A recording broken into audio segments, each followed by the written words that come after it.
রাজধানীর বাজারে সবজির সঙ্গে চলতি সপ্তাহে কিছুটা বেড়েছে ডিমের দামও। সেই সঙ্গে ব্রয়লার বাদে বেড়েছে সব ধরনের মুরগির দাম। শুক্রবার রাজধানীর বেশ কয়েকটি বাজার ঘুরে এ চিত্র দেখা যায়। সবজির বাজারে শুধু আলুর দাম মানভেদে 25 থেকে 30 টাকা কেজি বিক্রি হচ্ছে। এছাড়া 50 টাকার নিচে কোনো সবজি নেই। কোনো কোনো সবজির দাম শতকের কাছাকাছি উঠেছে। গত সপ্তাহের তুলনায় কেজিতে 10 থেকে 20 টাকা পর্যন্ত বেড়ে প্রতি কেজি সোনালী মুরগি বিক্রি হচ্ছে 270 থেকে 280 টাকায়। তবে আগের 170 থেকে 180 টাকা দামেই বিক্রি হচ্ছে ব্রয়লার। এছাড়া 10 টাকা বেড়ে প্রতি ডজন লাল ডিম 130 থেকে 140 টাকা ও সাদা ডিম বিক্রি হচ্ছে 120 থেকে 125 টাকায়। এদিকে বাজারে খাসির মাংসের দাম স্থিতিশীল থাকলেও বেড়েছে গরুর মাংসের দাম।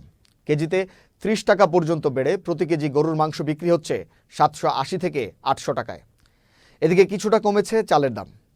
চাউলের কেজিতে 10 থেকে 12 টাকা কমছে মিনিকেট চালটা, যেটা মিনিকেট ছিল 90 থেকে 92 টাকা, এখন আমরা বেচতে আছি 80 টাকা থেকে 78 টাকা ভালো মানে মিনিকেট। সবজির দাম অনেক সবই কম, সব কিছুর দামই কম আছে। কাঁকরোল 60 টাকা কেজি, পটল 40 টাকা কেজি। কালকে হাটে গিয়েছি, মনে করেন কিনা বাড়তি পড়ছে, আজকে 800 বেশি।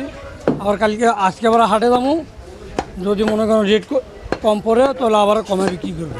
আগে তো দাম কম ছিল, এখন তো একটু দাম বাড়ছে। 750 টাকা ছিল, 700 750 টাকা ছিল, এখন 800 টাকা হয়েছে। বড় সাইজ নিলে দাম বেশি, ছোটো সাইজ হলে দাম কম, এবং দামের তো পরিবর্তন দেখতেছি না, ঠিকই তো আছে। রুই মাছ আছে 320 টাকা আছে, 300 টাকা আছে, মানে সাইজ বুঝা 1.5 কেজি সাইজ ওগুলো 320 টাকা, আর 2 কেজি সাইজ ওগুলো 330 টাকা 40 টাকা। সোনালির দাম কম আছে 280 70, গতকালকে এরকম বেশি 70 80 270 80 করে।